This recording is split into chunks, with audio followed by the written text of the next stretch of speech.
Hello, everybody, and welcome to the Gamers Inn. I'm your host tonight, Ryan Murphy. Jocelyn's on vacation, and you may notice that I am the sole person here tonight. Well, that's fine, because in a moment, we're going to be joined by some very fantastic guests, because it's been a very busy summer. Not a lot of games coming out, but for some reason, you folks seem to keep telling me that you're playing games. So I want to know what you're playing. We're going to start pulling people in randomly from the Discord and just talking to you. So I do want to give everybody a heads up. You're probably going to notice some audio quality differences between our guests. Some of them are podcasts. Some of them are just fans that want to be on the Gamers Inn. So with that warning out of the bag, let's bring in our first guest and get this rolling. First off, I'm going to bring in VoidChronos because he has posted a screenshot basically saying that it is 3 a.m. there because he's in Russia. And we know that because we played Mario Kart with him not too long ago. I don't know if you can hear me, VoidChronos, but when you got a sec, just start talking. How's it going? Well, I'm doing fine. Thanks. Hello. Hello. Welcome to the show. I just wanted to jump right in because I know you posted that screenshot that it's like 3 a.m. there. And you're a trooper. You're such a trooper for being on the show that early? Late? That's late, but I'm kind of sick and under the weather, so I slept till 4 p.m., so it's fine. Oh, there you go. That's not so bad. I'm glad you're able to join us because I know you've got some words for me, and then you've got some words for the folks out there as well about Destiny. I don't want to put words in your mouth, but in the Discord you were going back, which is a rule. Never go back and listen to old episodes because our opinions change so much. But you were talking about how in 2014 I tore Destiny, as you put it, a new one. I'm curious if you can talk a little bit about that and then jump into what I'm assuming you played the Destiny 2 beta. Yeah, indeed I have played the Destiny 2 beta. Well, when I was listening to the 2014 Game of the Year episode, I thought I remembered that despite your overall negative opinions, you gave Destiny a pretty good pass. But when I listened to it to fact check myself, I found out that you was quite disappointed. Yeah, and you know what? I had basically said to you, like, hey, that was 2014, Ryan. Fast forward like 8 months later to September 2015, Ryan, when he's playing Taken King, and he's back in. He's good to go. The original Destiny had its perks, but I mean, if we remember the way I sort of like to play games, it's single player first, raiding, and PvP second. So I'm glad that you went back and listened to it. But yeah, for those folks who are hoping Ryan was a hardcore Destiny fan, he was in about 2015, and hopefully later on this year when Destiny 2 launches. So you've had some time in the beta. I'm not sure if that's what you wanted to chat about tonight, but I am curious to hear how your time's been in the beta. I've gotten a little bit of time in, but I'm sure you've played a lot more than I have. I've played almost the entire yesterday's evening since the beta launched. It was 8 p.m. and I played with a group of people that I usually played all my Destiny years.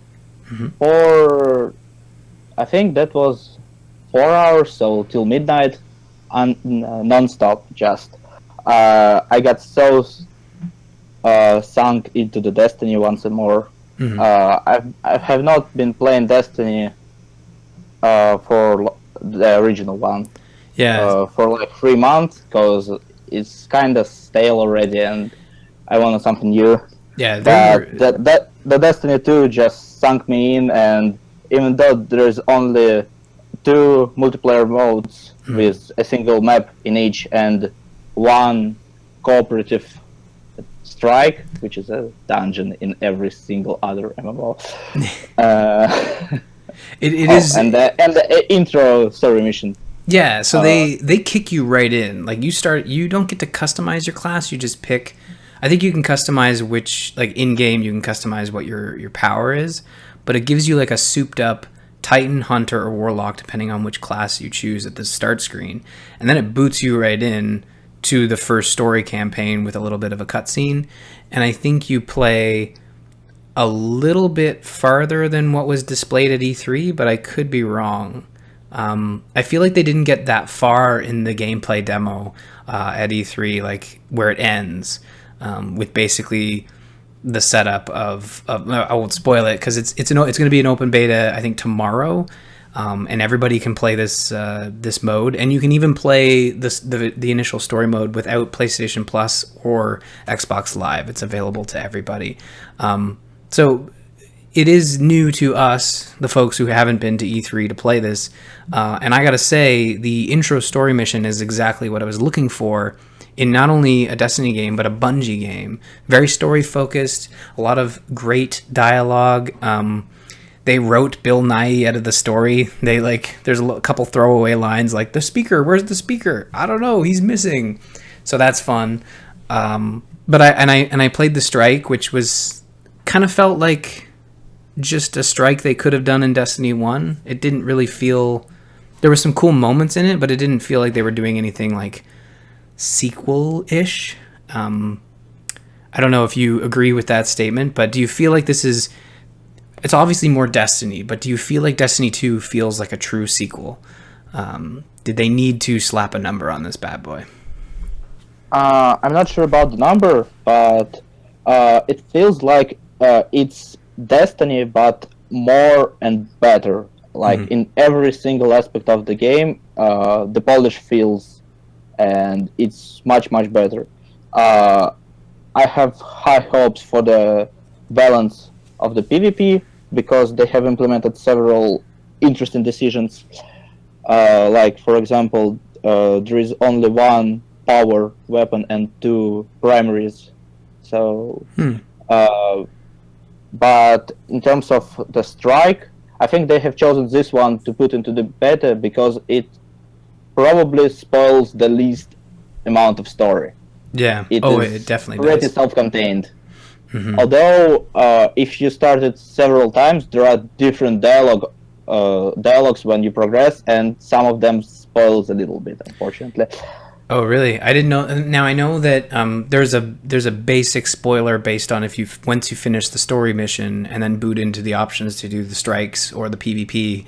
There's an obvious story spoiler in terms of your character continuing to exist. So I mean, it's not necessarily a spoiler because they're not just going to kill you off, but it's one of those things where they had no choice but to give you more in the beta, and but it introduces the bad guy, it introduces the bad guy's motive, it introduces the peril that all of the Guardians are in, but it doesn't give you story spoilers as to why you get out of that mess, because clearly there's some progression between the intro story mission and the strikes that you were able to do in the beta. But it feels solid. I mean, it feels like Destiny 1 with better content around it. It still feels very much like Destiny. The UI is all the same.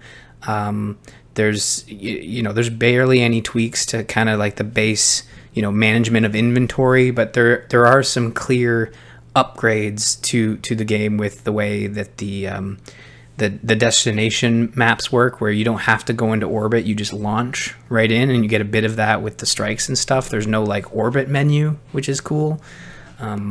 But I don't know, I haven't played a lot of it. I'm looking forward to the game when it launches, but I haven't touched the PvP. So you've played a little bit of the PvP. Why don't you give me a bit of a rundown on that?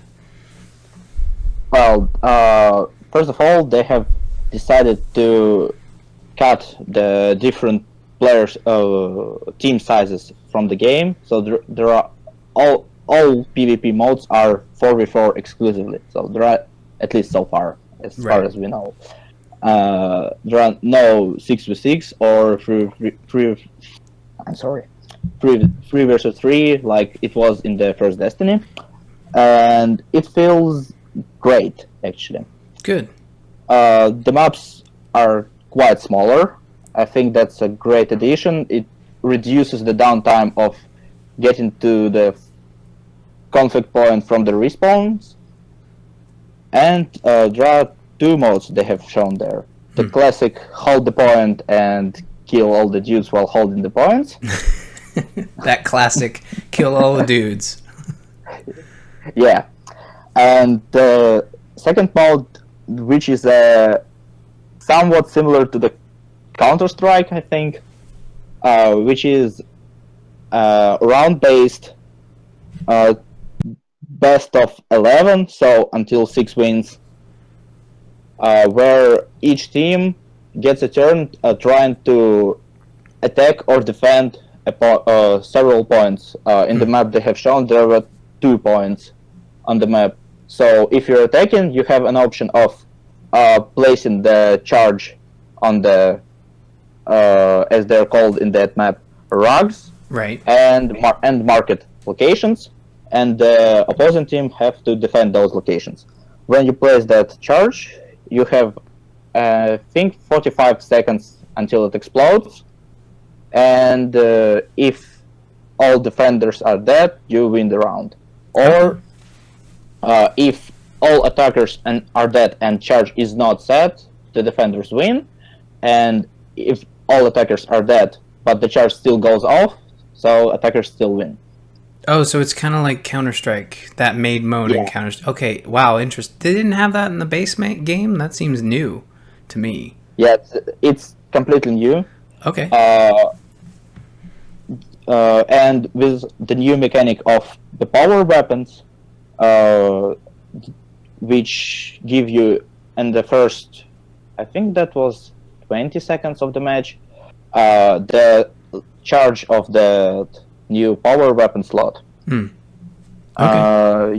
You can make a big play by waiting for that box and trying to push for the win, or try to counter that box and camp someone there. And because the map is pretty small, getting around is really fast because, well, Guardians have a lot of movement. Yeah, there's a lot of mobility in Destiny, right? Yeah.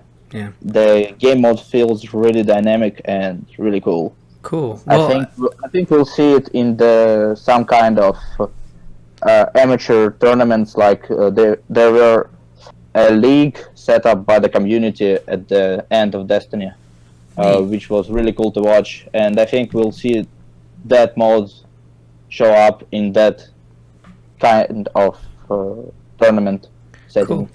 Well, I think it's awesome that you're playing Destiny, and I know I kind of forced the topic on you. So before I swap you out and bring someone else in, is there anything that you did want to talk about besides Destiny? Is there anything else that's kind of caught your eye? Are you excited about Splatoon 2? I know that you played Mario Kart with us. Again, there I go, injecting content.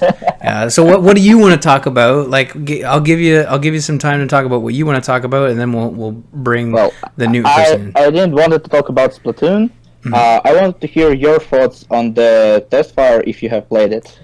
I did not get a chance to play it. Honestly, I was super bummed that it was one chunk of time and I just couldn't make it work. I had the in-laws here, and I'm excited to play. And the other thing too is I figured in a week I'm going to be playing it. I pre-ordered it. It's going to hopefully be here before next week's show, and I'll be able to talk about it. I'm definitely excited about Splatoon 2, and I was sold based on the fact that there's another single player mode and the fact that they have co-op horde mode. For some reason, I can't get enough of horde mode in no matter what game, and I'm looking forward to seeing Nintendo's take on that. I'm a little concerned that they are only available during specific times, but it looks to be more available than the normal Splatfest. But still, only available during a specific time. Hopefully, we get some that overlap with game night, and we can test that out, because I know there's going to be at least 4 people who have Splatoon that are patrons. So hopefully, but I will definitely be playing Splatoon 2. But did you play the Splat test? Did you get a chance to? I played about an hour of it. Mm-hmm. At first, I was quite confused with the motion control thing. Right. I never had a Wii U, so I never played the first Splatoon. And although I tried motion control in Zelda and I liked it, in Splatoon, it was kind of weird for me. Yeah. Because even though you have the right stick to control your camera, in the motion control mode, you only move your stick only moves your camera left and right, but you have to move up and down with the motion control, and that kind of set me off. Yeah. But in general, I like the game. I'll probably be getting it first week. Cool. Well, And I'll definitely be playing, and we'll definitely connect. And anybody else who's interested, definitely get into the Discord, exchange friend codes, or however they're doing it these days. I saw that Nintendo Switch Online app launched and has people in an uproar about how voice chat works. And let's be honest, we're just going to use Discord. Let's not worry about whatever Nintendo's throwing our way. Definitely let Nintendo know that they're doing something weird, because hopefully they're in a mode where they're willing to, make some changes. But I do want to thank you, VoidChronos, for being on the show. We'll definitely bring you back on in the future when we have another one of these call-in episodes. But I'm looking forward to getting our Destiny and Splatoon on in the near future. So thanks again. And thank you. Is there anywhere on the internet where people can find you if they wanted to connect for Destiny or Splatoon? Well, you can try to find me on the PlayStation Network at Void_Chronos, but I think it might be a little bit too weird of a time zone difference. That's true. But hey, it's 3 a.m. and you're here. It's not too crazy. Every once in a blue moon. You have a point. Yeah, it's true. All right, thanks again, and we'll talk to you later. Yeah, thanks. All right, so we're gonna bring in our next guest here, the Geek Review. Hello, Geek Review. You have a name. You must have a name, and I should remember it because we've been talking. It's Michael, right? Yeah. Oh, nailed it. Michael's it was a good guess. It was either that or actually there's another Michael who's going to jump on later on. But I'm glad you're here, and we will talk about the Geek Review. But I did want to mention and thank you. Michael's one of the patrons who subscribes at the level to be a patron ad, and we'll definitely talk a bit about the Geek Review in place of the scripted ad that we've been reading. But I want to know what you're playing. I want to know what's on your mind, and let's chat about it. Well, as you would know, I know you talked a little bit with Void about E3. I've actually went to E3 this year. You went? That's crazy. Yes, I went with my cousin. Nice. And I gotta say, it got really bad reviews from a consumer standpoint. From a, if you're going there to research stuff for the news, like GameSpot or GameStop or any other the magazines that are out there, or game stores, then it's great, because then you can go there, you can basically get your hands on it, and then you can sell it to your customers. And E3 was not geared towards the consumer this time around. They did have like one or two merchandising booths, but that was it. And the first day when I went and picked up my ticket, I was talking to the people at the cash register, and they said, yeah, we're probably going to sell out all of our E3 merchandise within the first 2 days, because we didn't think so many people were coming. But they sold tickets. I don't understand it either. And honestly, for the price I paid coming from the East Coast, going all the way to the West Coast, it wasn't like enough of feedback for me, Obviously, I got to stay at my cousin's house, so wasn't a big expense. But we were still like an hour to 2 hours outside Los Angeles, and driving from outside Los Angeles into LA was like a disaster zone, and it was just like the hottest weather possible. But I did get to see a lot of cool things there. Like I saw Destiny 2. I saw GeForce. They had some PCs set up to play Destiny 2.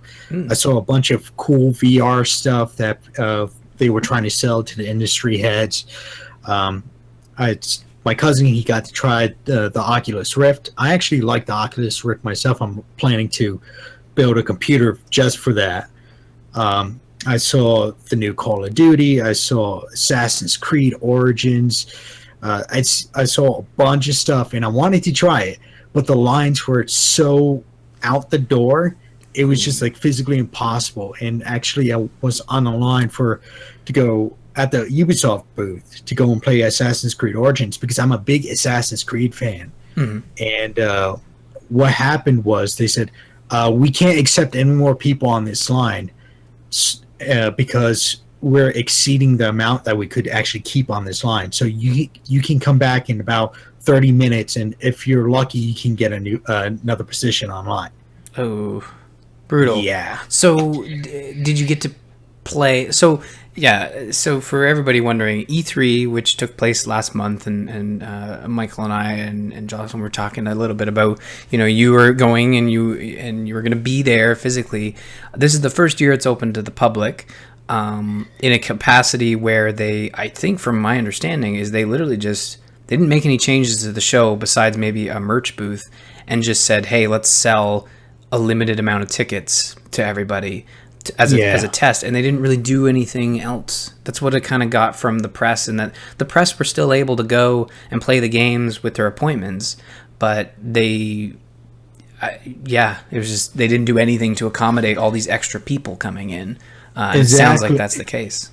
Yeah, it was, and I went to the Los Angeles Convention Center before for a different convention for Anime Expo about a couple of years back. And it was more organized, set up for, consumers and everything. And compared to that time, it was just like, this is kind of like a disaster zone walking into. Like, it was cool. I liked it. I loved seeing all this stuff. I liked seeing all the, the big names there. But other than that, I even went in because I was thinking about doing they have this whole meetup system that you could do. You can pay and you can meet up like heads of industry, get like exclusive interviews and everything. Oh, neat. And I'm looking through the website, and tickets 3 days before cost like $900. Oof. And I purchased mine at $300 like 6 months before. Mm-hmm. So, and compared to me going to the other big convention I go to is New York City Comic Con. I had spent like $100 for a ticket to go there. Mm-hmm. So E3 they have to like on it. I loved it. I loved going there, and I'm not saying, hey, look, it's bad, don't go there. But for the price I paid for the ticket, I might as well just stayed home and watched it on Twitch, because then you just got the highlights anyway. Yeah. So it sounds like obviously you didn't regret it. You had a good time. Did you get to play what did you get to play, I guess is the question. I'm curious, like, what did you play? What was the biggest takeaway from your hands-on time with something?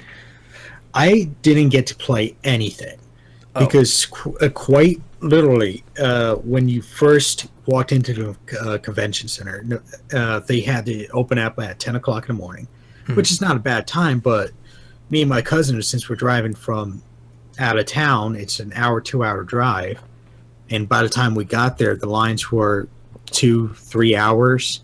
It was like physically impossible to get your hands on anything unless you're willing to spend your whole day sitting on that line, or a good portion of the day sitting on that line to just go play a game.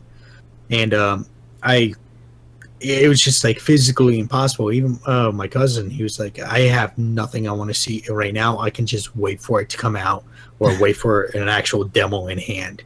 Yeah. So even waiting a month, like with Destiny 2, if you were interested, you could play it like literally tomorrow, sight unseen, not having to pre-order it to try it out. And you're playing the same mission plus that was available on the show floor at E3. And I mean, that was one of the things that I had heard from a lot of other podcasts that were there as press or whatever, that the way they handled the public being there, they talked to a lot of folks who were saying, yeah, I waited 3 hours to play Super Mario Odyssey. And they're like, they were waiting for them to get really upset. And it's like, no, it was amazing. We got to play this game, even though it is most of the experiences that are on the show floor for the public were going to be out in the next 6 months. But there are these opportunities I find locally, no matter where you are, where you have a better chance to actually try something, because E3 is just this big thing. It's huge. And I find, like you said, like New York Comic Con, here locally, there's a lot of stuff that pops up in Toronto that I can go up to and check out and play these games. You got PAX East, PAX North, South, and West. Those are another big gaming convention that you can easily go and try demos on with, not a 2-hour or 3-hour wait.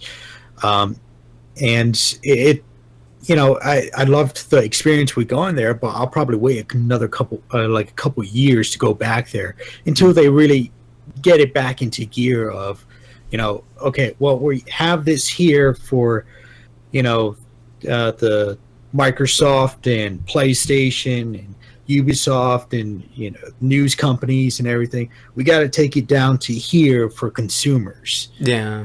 I think it's important that they shift their idea that if they are willing to take money from the public to come and see these shows, is that they need to continue to serve the press in the way that they need, with appointments and behind the scenes demos and stuff like that. But also, if they're going to take the public's money, they need to build a show that supports that model, in which, more like PAX, where there's not just one line to check out Assassin's Creed Origins. Like, the game, that franchise went away for a year.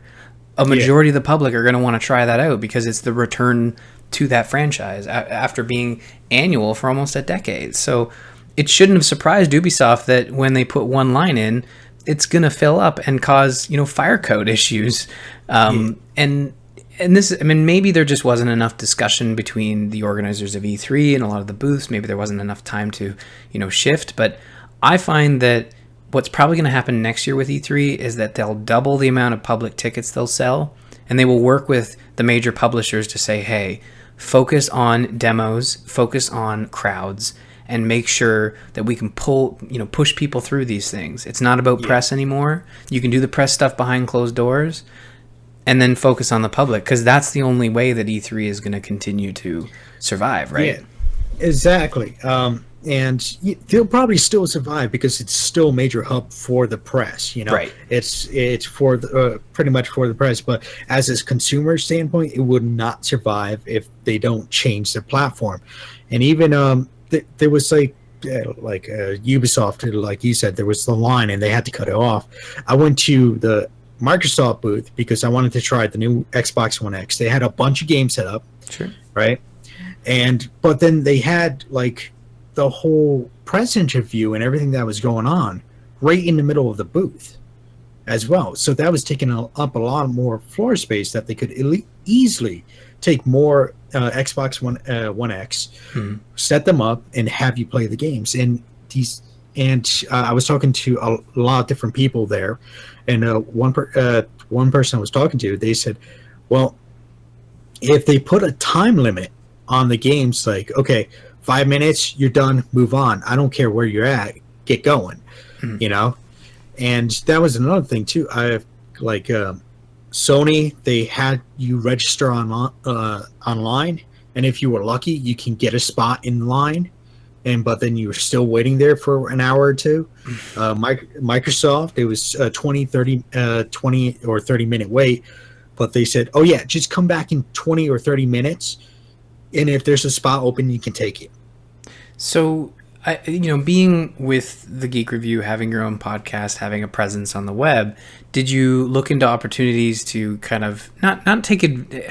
I don't want to say take advantage of, but use the fact that you are technically press, and maybe you're not going to get appointments with Microsoft or Sony. I certainly wouldn't have been able to even on. Well, maybe you never know. You got to try. But was there an opportunity to try maybe some of the smaller publishers ahead of time and get in their ears and say, like, technically this isn't me getting to try the new Mario Odyssey or the new Crackdown 3, but it's an opportunity to get my feet wet and talk to some publishers.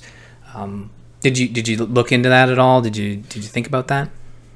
Well, I thought about it, but my situation is that I don't feel like I have the adequate numbers, the adequate subscribers or the listeners to really back up and say, hey, look, I got over 100 listeners or 50 subscribers or whatever, right? And I would love to talk to you about the game or go and try the game and give a review on it or anything else for that matter, because podcasts and even like YouTubers, they live and die by their subscribers, how many likes they get, how many people share their stuff and everything. So it's just a hard market. And I've been around. I actually made up business cards, handed them out at PAX East. I literally walked away with 10 cards out of 100 that I printed. I went to E3 and I only handed out about 5 because nobody really wanted to know about me. They said, "Oh, okay, that's nice," and they walked away. So it's not even like a given chance to even go and explain what I really am doing and try to hook people in. You know, it's funny. Like, I mean, E3 is kind of like a big pond to start with, you know, and really, I think you have to carve your niche out online and kind of figure out who your audience is. And you say, like, you know, if you have a low subscriber number or a low listenership, like most, you know, and you know, email me after the show. I can certainly point you in a couple directions to start, because there are places to start where these publishers aren't necessarily interested in you printing off your stat sheet for the month. They're more interested in whether or not you're going to cover something fairly and properly, and they give people opportunities, like smaller publishers. And you know, you're developing content, and sometimes it can be helpful for you and for the publisher, or you know, the PR person, to kind of work together to make sure that you're provided with you know, a product to review fairly and passionately. That's what they're looking for. They're not even looking for a positive review. Like, sometimes I've gotten, you know, from the same PR company, codes for games that I've loved and talked about how much I love them, and codes for games that I did not love, but still, you know, talked about it. It's something that everybody starts somewhere, and there are a lot of publishers and a lot of PR firms out there that understand that, and they give chances to those folks, because you got to think, like, a new voice talking for, you know, about their stuff is helpful, you know, because they're technically maybe hitting a new audience.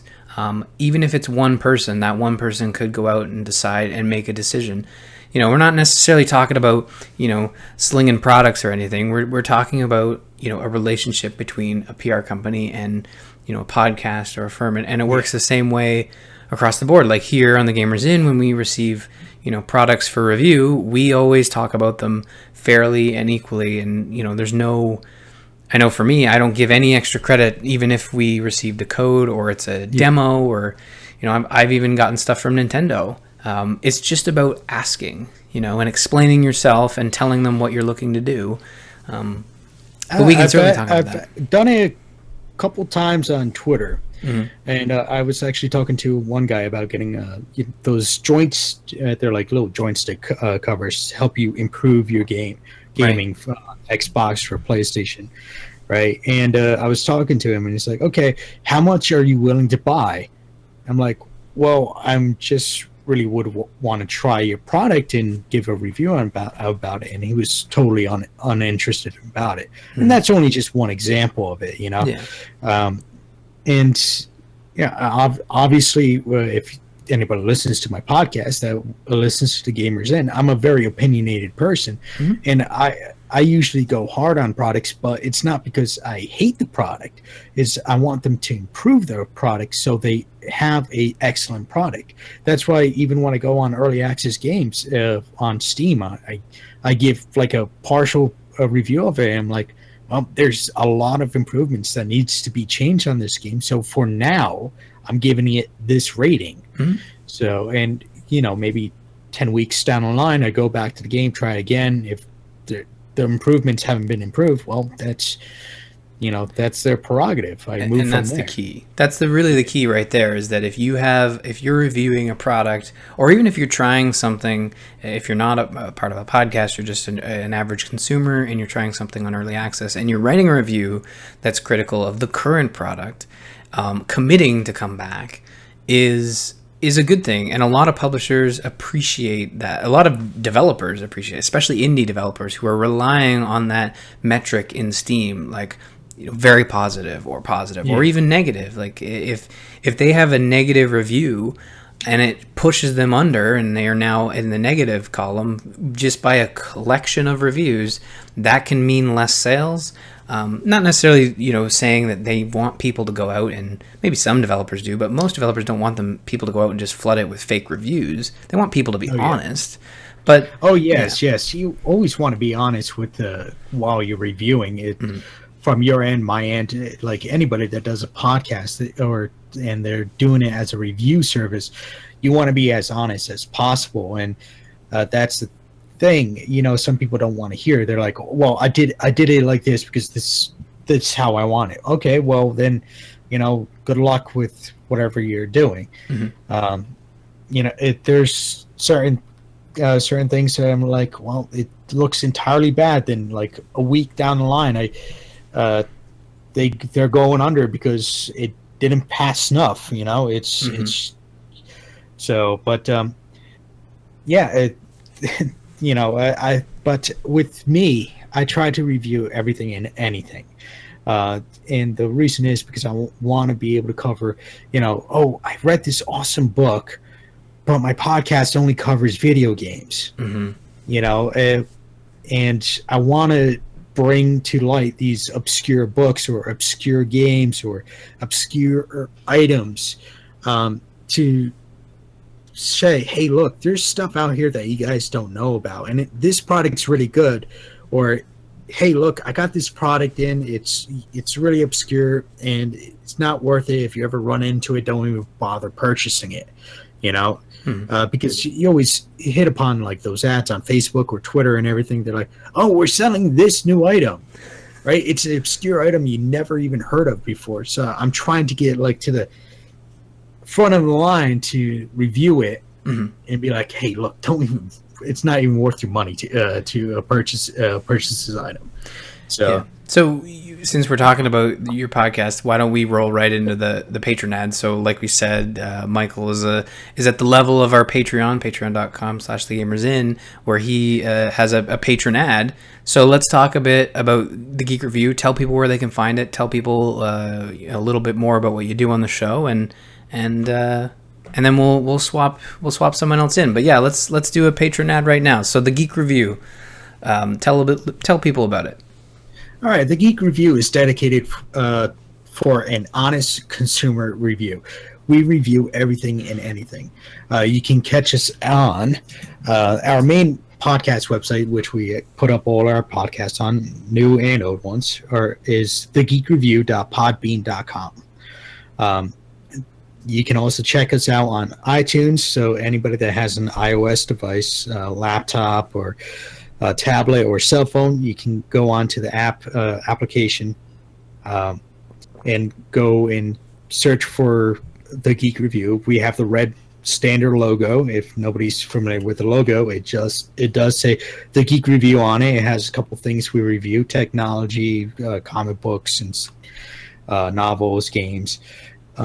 We have a Twitter account. The handle for the Twitter account is at the Geek Review. PB stands for Podbean. If you do not put the PB at the end of it, it actually goes to somebody else that's not active on Twitter anymore. Oh. I tried to message him. He didn't get back to me, so I'm figuring he's not on air anymore.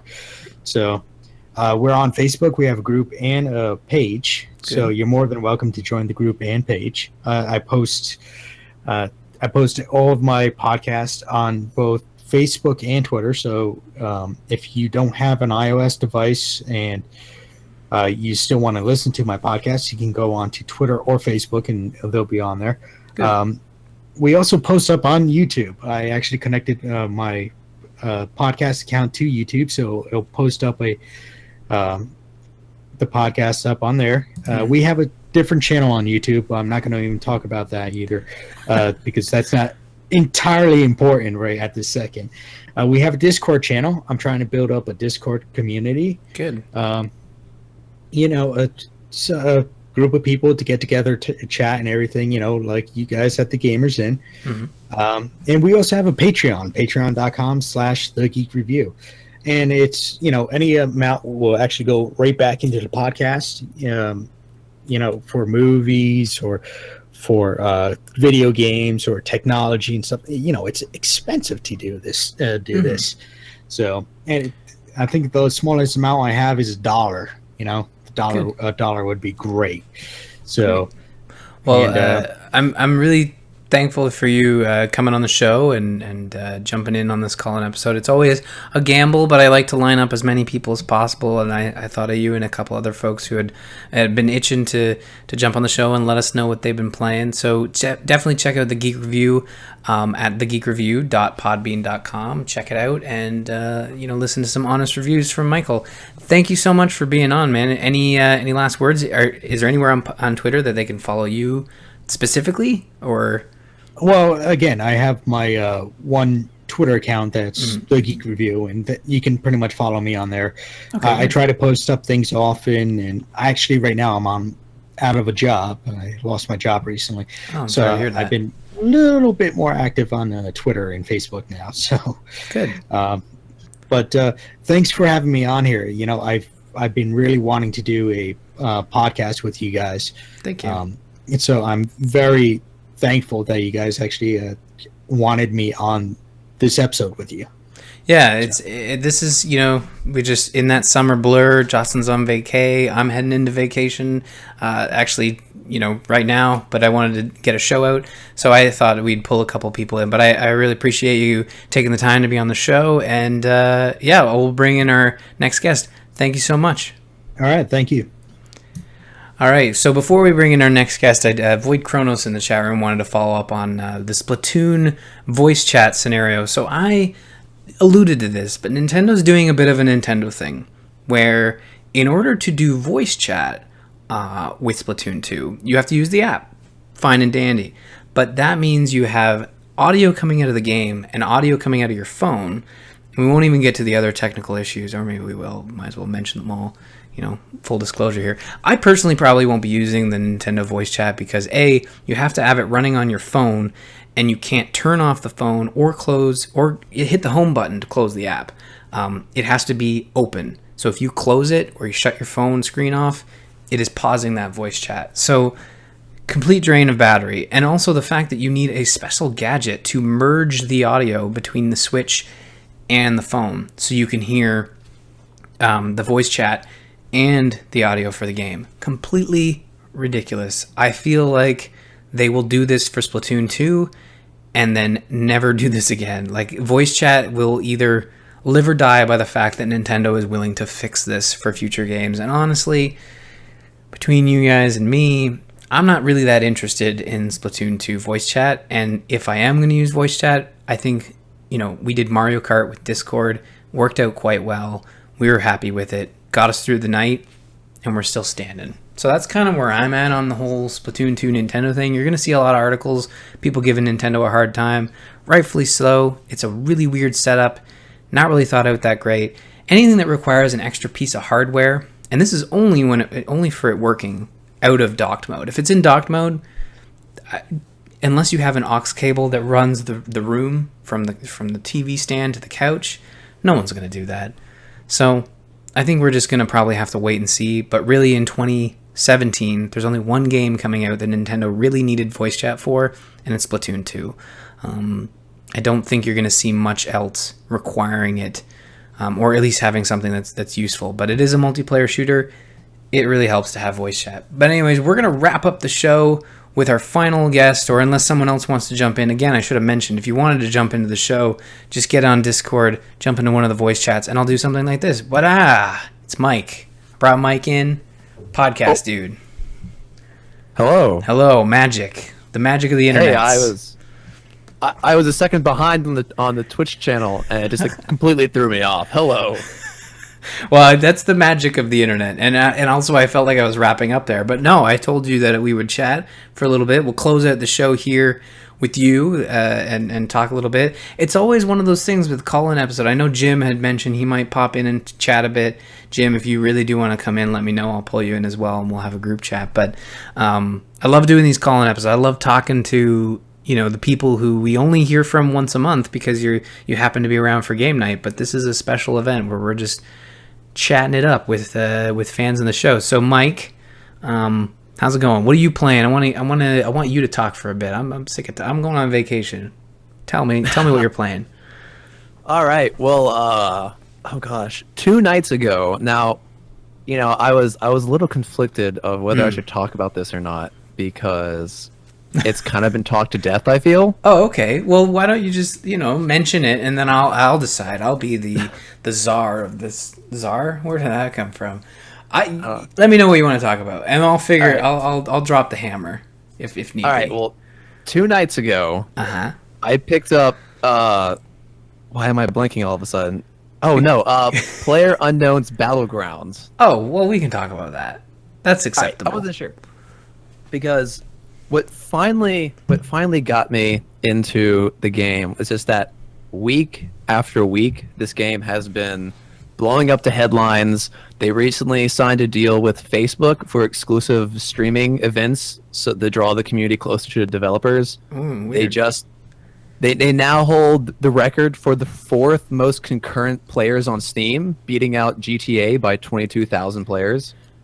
Wow. And it's just been week after week of this game, and I'm like, I have to pick it up, or maybe I'm missing out on the next generation's biggest game or something. So I picked it up, skeptical, mind you.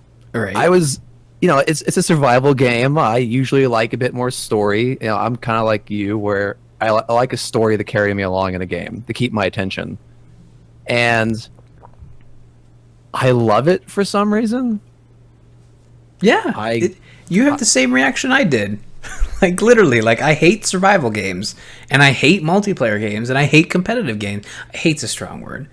I really strongly dislike. But, yeah, you get in there, and it's competitive, but if you're playing with friends, it feels like more as though it's not really competitive. It's more about cooperative, about working together, and it's less about killing people, and it's more about just surviving.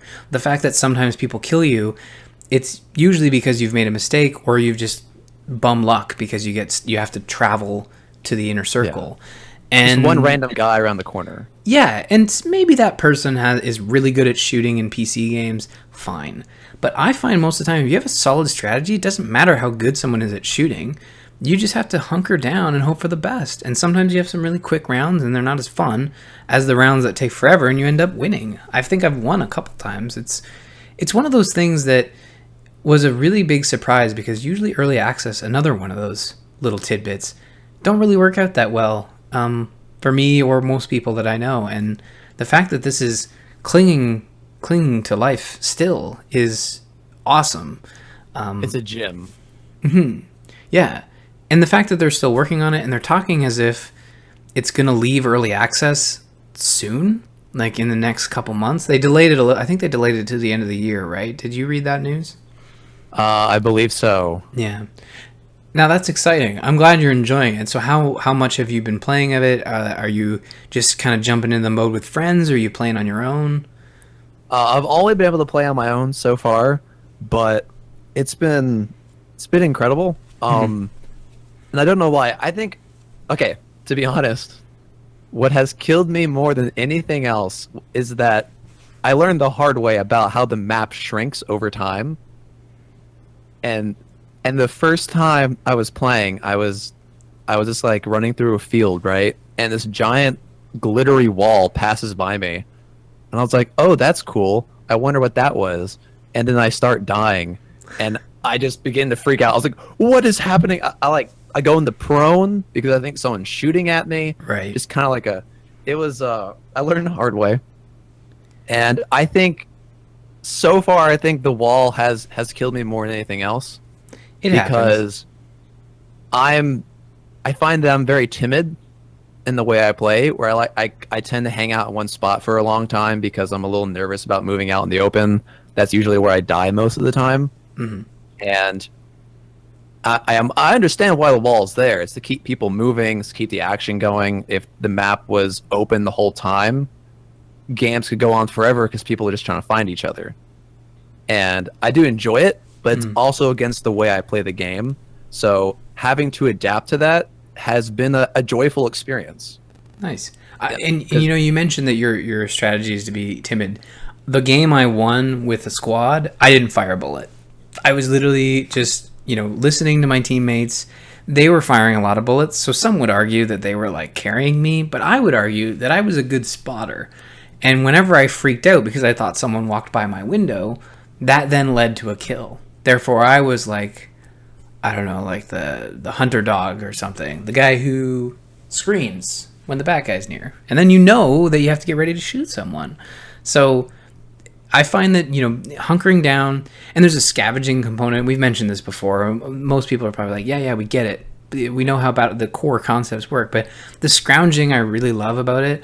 And it feels very much like what I would like in a zombie game. They don't really do a lot of the whole scrounging in zombie games. The one game that did it was State of Decay, and that was my favorite thing about it, was just scavenging for food, for ammo, and the fact that you're doing it in this game alongside the competitive and cooperative mechanics is just really a really good mix. And it's just the reason it works for people like us who aren't big in multiplayer games is that it's got a nice balance and a great gameplay loop where if you die or if you get a bum rap or you don't get enough scavenged items, guess what? You die and you just go into the next match. You don't even have to wait for it to finish. It's not like a Halo match where you have to play, oh great, I'm paired with a bunch of really good people and I gotta wait 20 minutes for this match to end. Just steamroll us. Let's get this over with. It's not like that. So I don't think it's really a bad idea to talk about this game because I think it's going to be around for a while, and I think they're adding new maps, new modes, new weapons. The zombie mode. Yeah, I want to try the zombie mode. I guess they're player-controlled zombies from what I heard last, but is there anything else that's sort of keeping you busy in the gaming world? We got a little bit more time. I gotcha. Well, I kind of hopped back into Fallout. That's been fun because I never actually completed that game. So I'm going back in and exploring and finding new quest lines. That's been exciting. Mm-hmm. But I haven't really played that much since I picked up PlayerUnknown's Battlegrounds. And just to hop back just a second, talking about the scavenging. Right.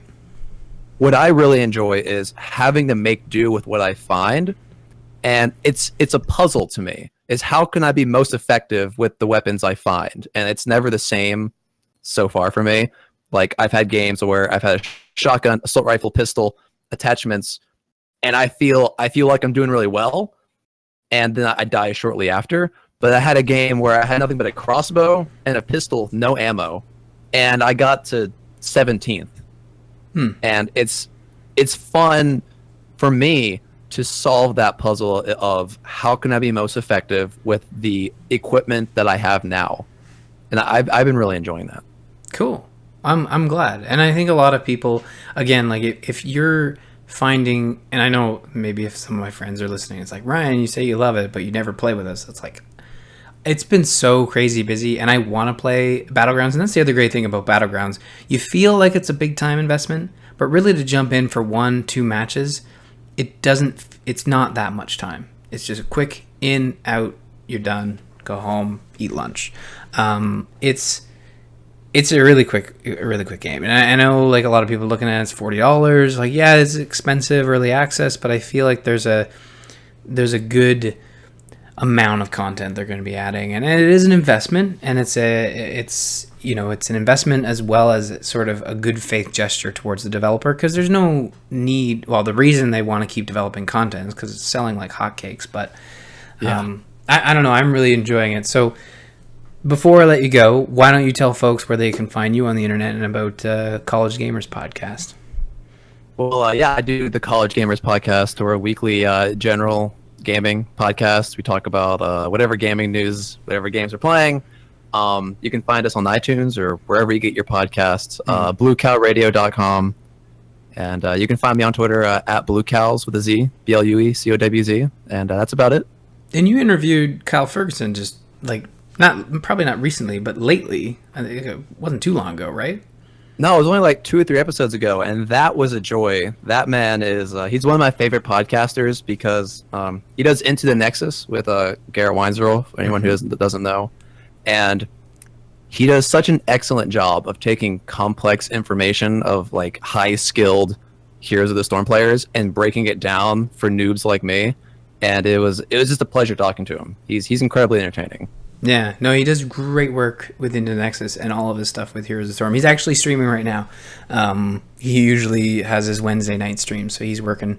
He's working right now. So after this show, you can go check out the remainder of that stream. But I'm really glad that you were able to come on. I'm really glad we were able to talk about Battlegrounds, and you were at Nerdtacular as well. Not too long ago, we talked a bit about that on game night, where I said, hey, you were at Nerdtacular. Did you say hi to Jocelyn? She's like, I remember. Not really. She sees a lot of people. No, it's completely understandable. I put you guys in a weird place. I realize that. But that's what I do. That's part of my charm. That's a talent right there. It is. It's a talent. Honed for years. All right. Well, I will let you go, and we'll wrap this show up. Thanks again, Mike, and we'll talk to you later. All right. All right, folks, that's going to do it for our call-in episode. I always have fun with these, and Discord just makes it super, super easy. But before we leave, we're going to talk about one final patron ad from Simon, who says, Weekly News Desk is a podcast all about the geek news this week. Join your two knucklehead hosts, Andrew and Simon, as they keep you informed on movies, TV, video games, and books. Find them on iTunes or at weeklynews.com. And an update on the Kickstarter for Jocelyn's and Garrett's Embrace the Spoilers. As you all know, as how could you not know, being on the internet and all, that Game of Thrones is back, and they're doing Embrace the Spoilers for Game of Thrones Season 7. They successfully funded and they raised $1,521, which means that Jocelyn is finally going to watch Indiana Jones. And I'm not talking about the Crystal Skull that she says she's seen. We're talking about the good ones. So look forward to that, as well as spoilers for summer movies and, of course, Game of Thrones coming to a podcast near you. Thank you all for listening, watching, participating. It means the world to me and to Jocelyn to have you guys stop by and contribute to the show. You can visit us on the web at gamersinpodcast.com. You can also find us on amove.tv, along with other fabulous podcasts, including The Angry Nerd, Into the Nexus, The Angry Chicken, the Star Wars show. Star Wars? Let's talk about Star Wars. I knew the words. And many other fantastic podcasts. You can support this show, patreon.com/thegamersin, and that goes right back into the show. We love all our patrons. You can follow us on Twitter. You can find Jocelyn at JossPlays, tweeting many great vacation pics. You can find me at rmurphy, and don't forget to follow the show at thegamersin. The video versions of all our episodes can be found at youtube.com/amovetv, and you can email the show at info@gamersinpodcast.com, and we'll read your thoughts on the show next week. Tell us what you think about Splatoon 2, Destiny 2 beta, stuff like that. Thanks again for watching, and we will talk to you all next week. Bye.